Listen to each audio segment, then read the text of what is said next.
He's the reigning world champion. Will you welcome the brilliant rocket himself, Ronnie Sullivan. Good evening from Teddington Studios and welcome to the 1990 Thames Snooker Classic. That was one of my dreams, was to qualify for that. Ronnie O'Sullivan to break.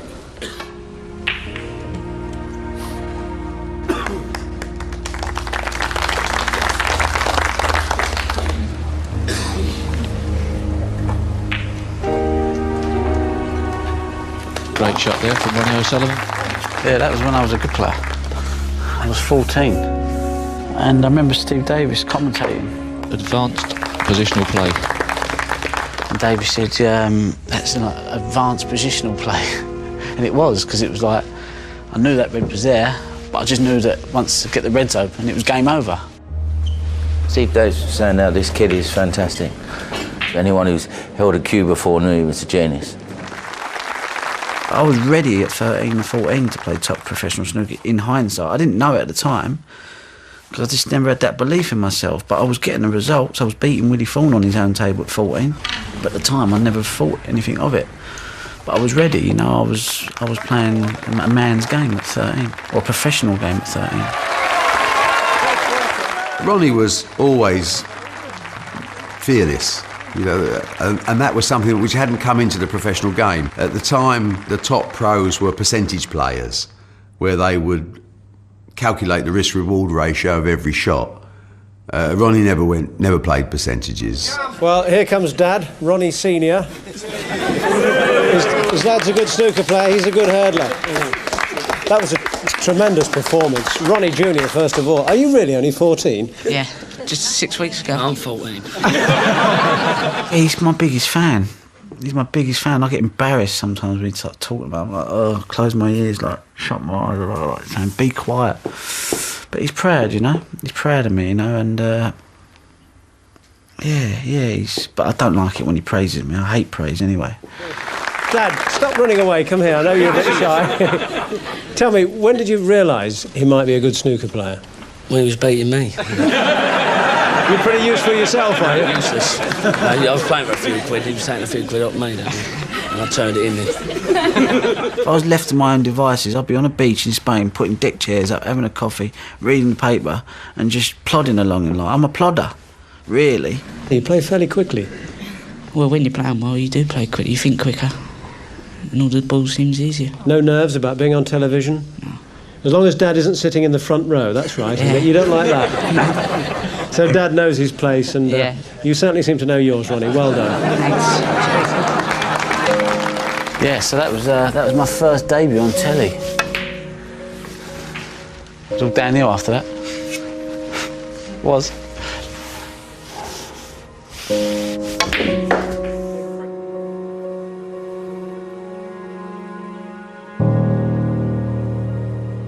At the age you were, what was the hardest part of your dad not being around? The first minute I found out he got what he got, that was the hardest moment, definitely. And a few days after that, because it was all settled in, the enormity of it all, you know. I didn't realise. I just thought he was going to come home. I just thought, go through the thing, everyone was saying, you know, it wasn't, you know, it was just an accident, really. Just, you know, for two people in the wrong place at the wrong time. You know, so for me, I didn't expect it. So to hear it at the age I was it killed me. Killed me, man, done me. You know, I just didn't know what to do. I was like, oh, done me. So that was the hardest bit. And then having to realise what people were there telling me was like, you know what, he ain't coming home for 20 years. What do you mean? I mean, minimum 20. I was like, I couldn't get me around it. I thought, well, that's it, he's gone. Forget about him. That's it. And then I come down the house the next morning, I got out of bed and it was quiet. The house was quiet. Because he ain't quiet, he kind of like chats and he's a people person. It's difficult to get inside a young man's head, you know, when you haven't got a father figure that was so important in your life is no longer there. I was demotivated, if you like. No one was there to tell me what to do, and I needed it. But you still feel in a way that it's still you and him against the world. It's like a crusade. You know, no one believed in Ronnie more than Ronnie Senior, and no one was closer to Ronnie Senior than Ronnie Junior. Then I become 17, 18. I thought, I'm a man now. I need to kind of like sort myself out, you know. It's now become a job. It's like, okay, you know, a job plus I need to fulfil my potential.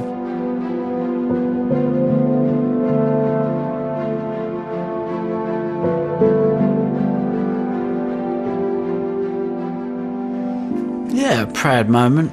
Definitely a proud moment, because obviously, you know, I knew how much it meant to him. You know, 12 months before, I lost to Cliff Wilson before the television stage, and I remember going back to my hotel room, crying my eyes out. I smashed my cue case on the floor. My cue come flying out, my cue case. I was devastated.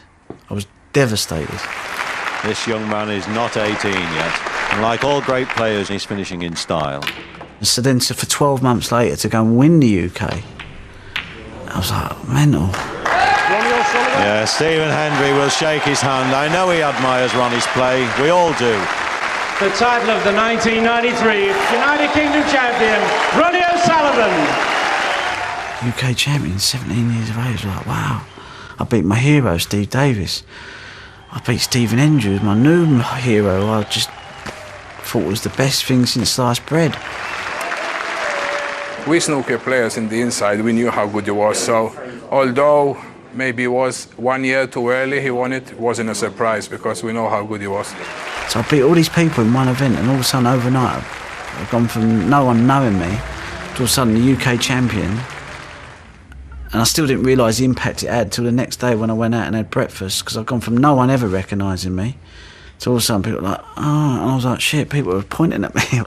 He pocketed a cheque for £70,000, but I have to say, he says he'd give it all up to spend Christmas with his dad. He's with us now. Hi, Ronnie. Hi, nice to see you. First of all, many congratulations. You don't look 70, doesn't he? I was just saying, you look about 23, 24. That's what living in a snooker does for you. Misspent youth. That's right. But you don't drink, do you? I don't drink, and I don't smoke, and I don't really go out to clubbing it much, because I've dedicated much of my time to me snooker and that. 17-year-old Ronnie O'Sullivan is tipped to become the world's youngest #1. If he does, he says he owes it all to his dad, who he visited today in prison. Ronnie Sr. is serving a life sentence at Gartree Prison in Leicestershire. It was a tearful reunion when Ronnie Jr. took his new trophy to the prison to show it off to his dad. And I went to see my dad and took the trophy in there, and that was like TV crew down there. I was like, what's going on here? You know, but I just wanted him to go, yeah, mate, that's for you. No, that's for you. And so he could just go, you know what, you know, that put a lot of things to rest. You know, that answered a lot of, for me, it kind of dealt with a lot. It was like, you can get on with whatever you got to do now for the next 18 years, Dad, you know what I mean? I've given you a bit of silverware, I've proved that you ain't to blame for my whatever. You know, that's it. We can move on now, you can move on, I can move on and enjoy whatever we do. Especially with all my mum being there and my sister, they were couldn't believe it. Everyone coming up for autographs, and you can see me dad sort of like, he feels at home, and he's just sort of like really proud of me, and I'm more to the point proud of him because of he's made me. I haven't really made myself. I've got a lot to owe to him, and the way I am is the way he is. Even if I won a tournament, history, he used to say. I go, what? He went, history. It's over. Forget it. Move on. Next one. I'd be like, really? Okay. He's just told me it's history now, the press is nice and that. He says, but Thursday morning get back down to the practice and that. He says, because one victory is not enough. Your dad's probably watching this morning. Anything you want to say to him? Yeah, I just want to say what a good visit it was yesterday, and it was definitely better than winning the tournament, seeing his face and reactions, and we had 2.5 hours of laughing and joking, and at the end of it, he just patted me on the back and said, go and get another trophy. I remember looking at it thinking, they look good for a 147. Amazing, absolutely amazing. I don't think I suffered with depression. I think I suffered with snooker depression. I had a 5-year period where I just went mental.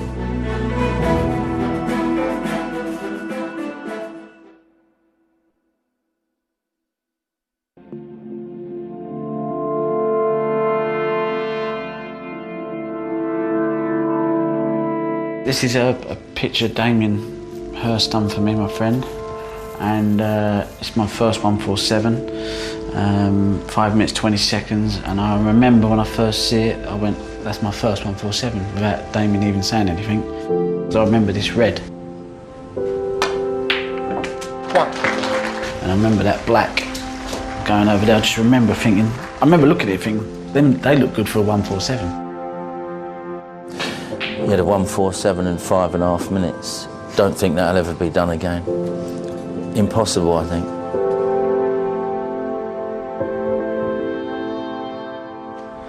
One more round and the frame's safe, but Ronnie's got other things on his mind, and so has everybody in the audience.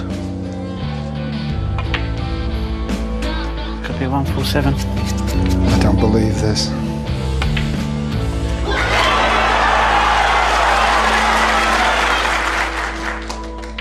What a break! What a fantastic maximum break that is! You know, that can never be beaten. He was absolutely playing speed-wise twice above himself. And then I spoke to Ronnie. I said, why did you do that, Ron? He said, because if I stopped and think, I would have missed. I remember watching it thinking, God, there's a lot of queue overhanging. And I just went like that. Just a bit of magic in sport, that was. Amazing, absolutely amazing. Like 2 hole-in-ones on a trot, something like that. When he made that, he kind of made his name through that, and then ever since then, people have just loved watching him, and you really don't know what's going through his head, so people just tune in to just see what he's going to do. Alex Higgins was 14 years older than me. I'm 14 years older than Ronnie O'Sullivan, and now you've got Judge Trump, who's 14 years younger than Ronnie, so maybe there's always going to be an entertaining player out there. I'd say everyone sort of my age who's got into snooker has probably modelled their game on him. When I first started playing, I used to play really quick, just to play like him. Did you always play fast? Yeah, I was always a quick thinker. I had good technique, but I used to think quick, so I'd see the shot early. So I was quite a consistent player, but I was quick, which was kind of not heard of really, because you was either methodical and slow, or you was quick but a bit flamboyant with your technique.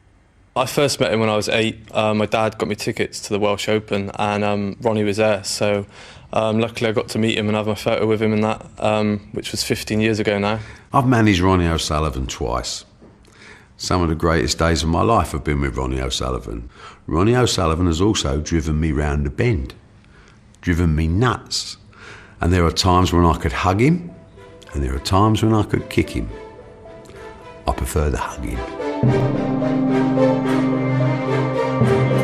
Oh, earliest memories, going to school, messing around, playing a bit of football, painting little toy cars, stuff like that. A lot of the time I spent in Hackney with my nan, because my mum and dad both worked, so a lot of my summer holidays were in Hackney, riding around on my BMX, just having fun with the kids out there. My mum and dad basically worked round the clock, and a lot of the time I just used to live with another family who lived round the corner. And then there was old pairs that were brought in who used to look after me most of the time until my sister was born, when I think I was about 8 or 9 then. And then my mum stopped working, and that was it. You know, I was at home all the time with my mum. That's why I bought this house, because it was near my mum. So I thought I'd get all my washing done. And just 2 minutes. Just down the road? Yeah, she lives 20 doors away. What were school days like? I hated school. Oh, I couldn't stand it. You know, if I could never have gone from the age of 10, if I didn't go do another day of school, I'd have been a happy kid. But obviously my mum, she was like the one that always used to say, well, what happens if he doesn't make it as a snooker player? You know, he's got to have something to fall back on.